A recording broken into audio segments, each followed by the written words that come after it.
चलिए आगे बात करते हैं नॉन कॉम्पिटिटिव इनहिबिशन। तो अभी हमने आपको बताया कॉम्पिटिटिव इनहिबिशन क्या होता है, अब समझते हैं हम लोग नॉन कॉम्पिटिटिव इनहिबिशन क्या है। ठीक है, नॉन कॉम्पिटिटिव इनहिबिशन में देखिए, जैसे कॉम्पिटिटिव इनहिबिशन में इनहिबिटर एंजाइम की एक्टिव साइट पर बाइंड करता था। क्यों बाइंड करता था? बिकॉज इनहिबिटर की जो शेप थी वो सबस्ट्रेट के साथ मैच करती थी, इसलिए वो इनहिबिटर एंजाइम की एक्टिव साइट पर जाकर के बाइंड कर जाता था। बट हियर यहाँ पर नॉन कॉम्पिटिटिव इनहिबिशन के केस में इनहिबिटर की स्ट्रक्चर जो होती है ये सबस्ट्रेट की स्ट्रक्चर के साथ मैच नहीं करती है। ठीक है, ध्यान समझिए, the structure of the inhibitor do not resembles with the structure of the substrate, so it do not bind to the active site, इसलिए ये कंपटीशन नहीं करता सबस्ट्रेट के साथ में। जैसे यहाँ पर देखिए, दिस इज द एंजाइम, ठीक है, ये एंजाइम का एक्टिव साइट है, दिस इज द सबस्ट्रेट, ये सबस्ट्रेट है। ठीक है, यहाँ पर जो इनहिबिटर होता है, this is the inhibitor, this is the inhibitor, ठीक, ये इनहिबिटर है, ये एंजाइम है, this is the enzyme, this is the substrate, this is the inhibitor. यहां पर एंजाइम इनहिबिटर की स्ट्रक्चर सबस्ट्रेट की स्ट्रक्चर के साथ रिजेंबल नहीं करती है, मैच नहीं करती है, इसलिए ये कोई कंपटीशन नहीं करता सबस्ट्रेट के साथ एंजाइम के एक्टिव साइट पर बाइंड करने के लिए। तब ये कहां पर बाइंड करता है? Inhibitor bind to the other side of the enzyme. यहां पर इनहिबिटर एक्टिव साइट पर बाइंड ना करके एंजाइम की दूसरी साइड पर बाइंड करता है, and another side of the enzyme called allosteric site.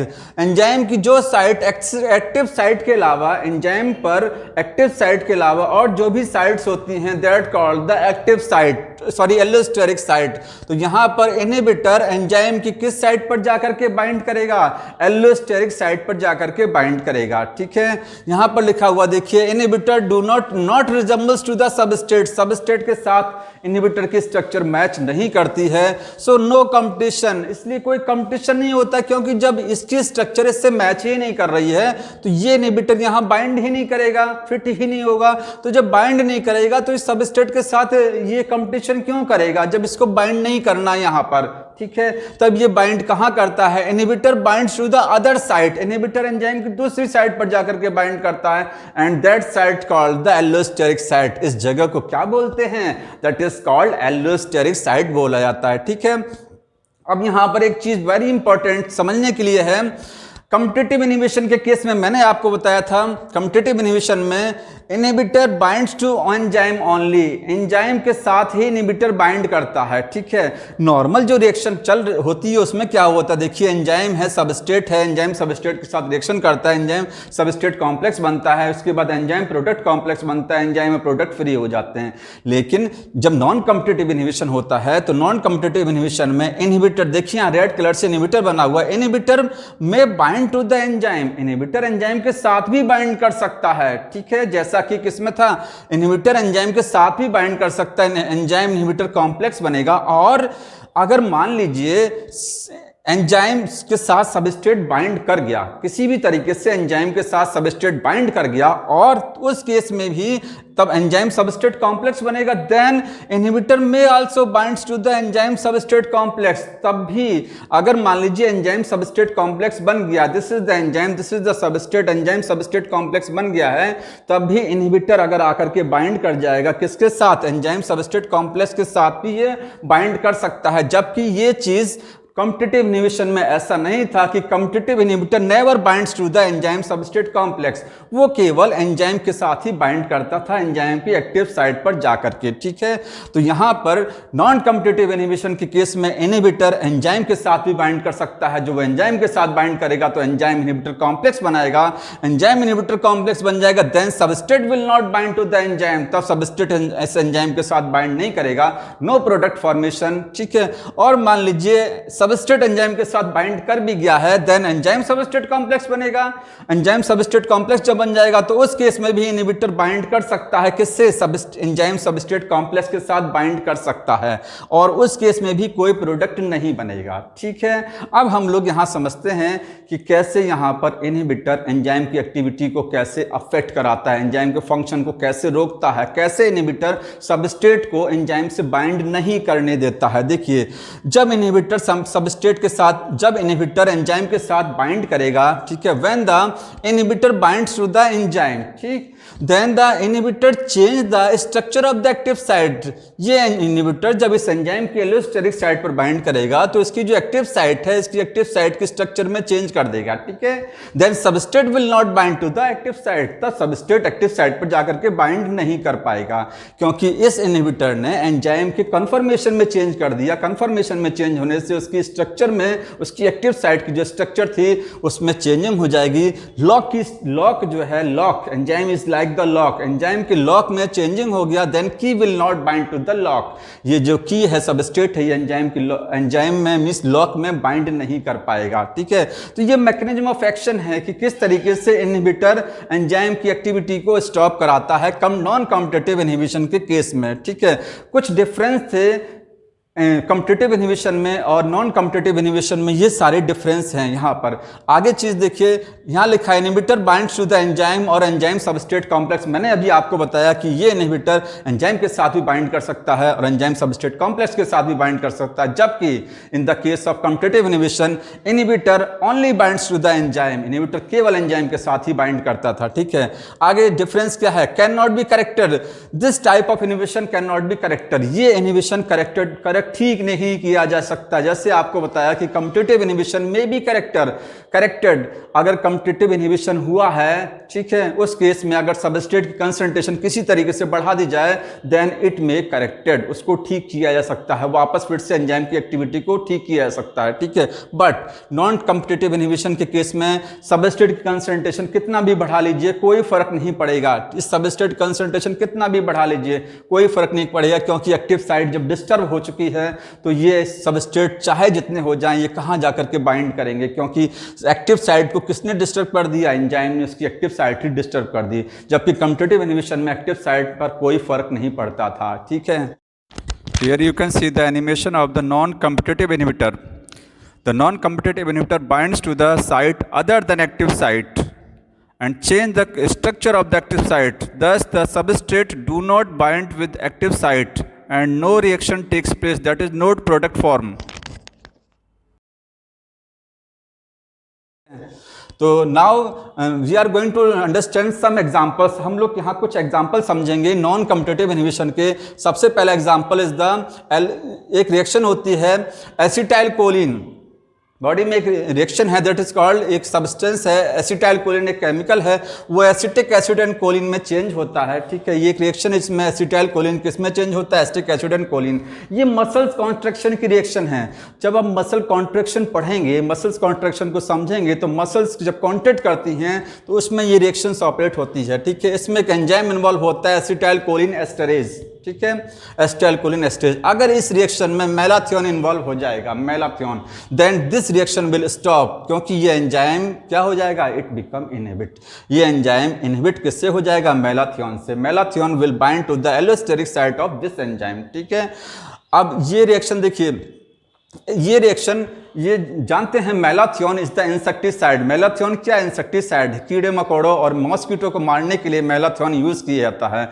जब इंसेक्ट्स पर या मॉस्किटो पर हम लोग मेलाथियोन अप्लाई करते हैं तो मॉस्किटो या इंसेक्ट की बॉडी अकड़ जाती है। पूरी बॉडी कैसी हो जाती है, अकड़ जाती है। बॉडी अकड़ क्यों जाती है, क्योंकि परमानेंट कॉन्ट्रैक्शन हो जाता है, ठीक है। ये रिएक्शन नहीं ऑपरेट होती है due to the absence of this reaction, the permanent contraction, acetylcholine do not change into the acetic acid and choline, acetylcholine acetic acid choline में चेंज नहीं होता है, जिससे एसिटाइल का एक्युमुलेशन बॉडी में स्टार्ट हो जाता है इंसेक्ट के, और जब एसिटाइल कोलिन बहुत ज़्यादा हो जाएगा तो मसल्स परमानेंटली कॉन्ट्रैक्ट स्टेज में रहेंगी। मसल्स क्या रहेंगी, परमानेंटली कॉन्ट्रैक्ट रहेंगी, सिकुड़ी हुई रहेंगी, और बॉडी क्या हो जाएगी, बॉडी अकड़ जाएगी, ठीक है। तो मेलाथियोन अप्लाई करने पर जो बॉडी अकड़ जाती है मॉस्किटो इंसेक्ट की, उसकी मैकेनिज्म यही है कि एसिटाइल कोलिन कन्वर्ट नहीं होता है, और एसिटाइल कोलिन कन्वर्ट नहीं होगा तो एसिटाइल कोलिन की कंसंट्रेशन ज़्यादा हो जाएगी बॉडी में, और परमानेंटली मसल्स कॉन्ट्रैक्ट स्टेज में रहेंगी, वो रिलैक्स नहीं करेंगी, ठीक है। आगे देखिए, पोटेशियम साइनाइड KCN और साइनाइड पॉइजन जिसको आप बोलते हैं, cyanide poison inhibits the respiration by binding with cytochrome oxidase. जानते हैं साइनाइड पॉइजन को खाने से एट स्टैंड डेथ होती है। साइनाइड पॉइजन बहुत ही खतरनाक पॉइजन होता है, ठीक है।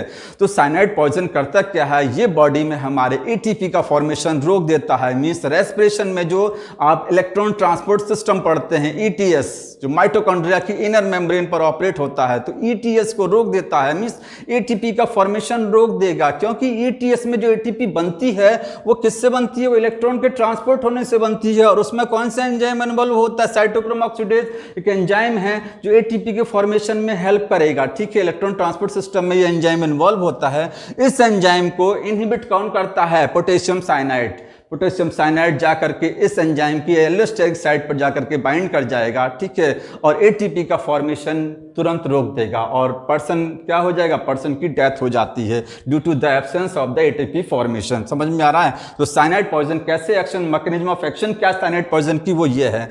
तो ये एग्जाम्पल कुछ थे, ये NEET competition point of view से बहुत इंपॉर्टेंट एग्जाम्पल्स हैं नॉन कम्पिटिटिव इनहिबिशन के, ठीक है। एक होता है अनकम्पिटिटिव इनहिबिशन, यहीं पर समझ लीजिए, uncompetitive, competitive inhibition, non competitive inhibition, एक होता है अनकम्पिटिटिव इनहिबिशन। दोनों में देखिए नॉन कम्पिटिटिव एंड अनकम्पिटिटिव। अगर क्वेश्चन पूछा है अनकम्पिटिटिव इनहिबिशन क्या है, तो बस एक डिफरेंस है कि अनकम्पिटिटिव इनहिबिशन में inhibitor binds only to the enzyme substrate complex. Inhibitor कहाँ बाइंड करता है, जाकर के जब एंजाइम के साथ में एंजाइम सबस्ट्रेट कॉम्प्लेक्स जब बन जाता है, एंजाइम के साथ जब सबस्ट्रेट जुड़ जाएगा, एंजाइम सबस्ट्रेट कॉम्प्लेक्स बनेगा, तब जाकर के क्या बाइंड करेगा, नॉन अनकम्पिटिटिव इनहिबिशन में जो इनहिबिटर है वो यहाँ जाकर के बाइंड करता है एंजाइम सबस्ट्रेट कॉम्प्लेक्स के साथ, जबकि नॉन कम्पिटिटिव में यहाँ पर भी बाइंड कर सकता है और यहाँ पर भी बाइंड कर सकता है, ठीक है। आगे समझते हैं फीडबैक इनहिबिशन क्या है, ठीक है। फीडबैक इनहिबिशन, तो फीडबैक इनहिबिशन का मतलब होता है अगर कोई रिएक्शन चल रही है, किसी भी रिएक्शन में अगर प्रोडक्ट बहुत ज़्यादा बन गया है, ठीक है, किसी रिएक्शन में अगर प्रोडक्ट ज़्यादा बन गया है तो प्रोडक्ट की ज़रूरत नहीं है अब, तो वो रिएक्शन थोड़े समय के लिए रोकी जा सकती है। तो वही प्रोडक्ट, उस रिएक्शन का जो प्रोडक्ट है, वही प्रोडक्ट उस रिएक्शन में किसी भी एंजाइम को जाकर के इनहिबिट कर सकता है, ठीक है। मान लीजिए कोई रिएक्शन चल रही है, ये जैसे ग्लाइकोलाइसिस चलता है, ग्लूकोज से ग्लूकोज 6 फॉस्फेट बनता है, लास्ट में आगे जाकर के स्टेप चलते हैं, लास्ट में पायरुविक एसिड बनता है। तो अगर पायरुविक एसिड ज़्यादा बन गया तो यही पायरुविक एसिड इस रिएक्शन में किसी एंजाइम को इनहिबिट कर सकता है, ठीक है। तो ये है फीडबैक इनहिबिशन। फीडबैक इनहिबिशन एक तरीके का नेगेटिव कंट्रोल है, it is the negative control, जिसमें end product of a reaction inhibits the enzyme of its reaction, अपनी ही रिएक्शन के किसी भी एंजाइम को इनहिबिट कर देता है। कौन इनहिबिट करता है, एंजाइम, उस रिएक्शन का जो एंड प्रोडक्ट होता है, एंड प्रोडक्ट वही अपनी रिएक्शन के किसी भी एंजाइम को इनहिबिट कर देता है और रिएक्शन स्टॉप हो जाती है थोड़े समय के लिए।